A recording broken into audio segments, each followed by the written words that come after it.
మీరు పట్టుకున్నారో లేదో. మనం వెళ్ళిపోయేది మనం అనుకుంటాం, వెళ్ళనిదేదో అది తెలుసుకుని అది నేనని నిలబడతాడు. అంతే తేడా యోగికి మనకి. ఎన్నాళ్ళు బ్రతకనివ్వండి, ఎంత పక్కింటి వాడు వెళ్ళిపోనివ్వండి, తండ్రి గారు వెళ్ళిపోనివ్వండి, తాతగారు వెళ్ళిపోనివ్వండి, తల్లిగారు వెళ్ళిపోనివ్వండి, ఎన్ని తద్దినాలు పెట్టనివ్వండి, వాళ్ళు వేరేళ్ళు వెళ్ళిపోయారు, మనం వెళ్తాం ఏంటంటాడు. అంటే ఎందుకంటాడంటే ఆ మాట మనం చచ్చిపోము అన్న మాట వరకు సత్యం అండి. మనకి చావు లేదు. ఎప్పుడు లేదు? మీరు ఆత్మ అని మీరు అనుభవంలోకి వస్తే చావు లేదు. ఆత్మకి చావేది. కానీ నేను ఆత్మని చావు లేదన్నవాడు గొప్పవాడు, నోటితో కాదు అనుభవంలో. నేనిది అని నాకు చావు లేదన్నవాడు అజ్ఞానంలో ఉన్నవాడు.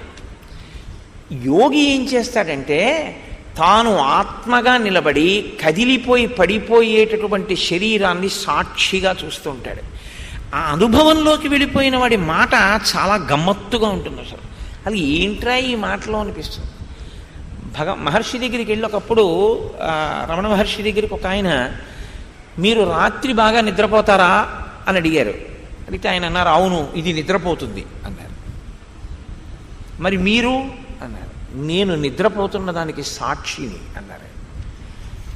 ఇది నిద్రపోతోందని నేను తెలివిగా ఉండి చూస్తూ ఉంటాను, ఇది లేచిందని నేను చూస్తూ ఉంటాను, ఇది కలకంటోందని నేను చూస్తూ ఉంటాను.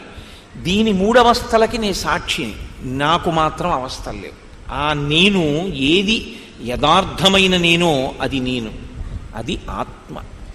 ఆ ఆత్మగా నిలబడిన యోగి శరీరాన్ని సాక్షిగా చూస్తాడు. ఒక శరీరాన్ని కాదు, తన శరీరానికి తాను సాక్షి. ఒక్కొక్కసారి ఆ స్థాయిలో ఉన్నప్పుడు సమస్త జగత్తుకి, జగత్ అంటే వచ్చి వెళ్ళిపోయేది, ఒక శరీరం ఎలా వచ్చి వెళ్ళిపోతుందో అలా మీరు శరీరమును లోకమంతటి యందు చూస్తే వచ్చి వెళ్ళిపోయేటటువంటి సమస్త ప్రాణుల యొక్క సమాహారమునకు జగత్ అని పేరు.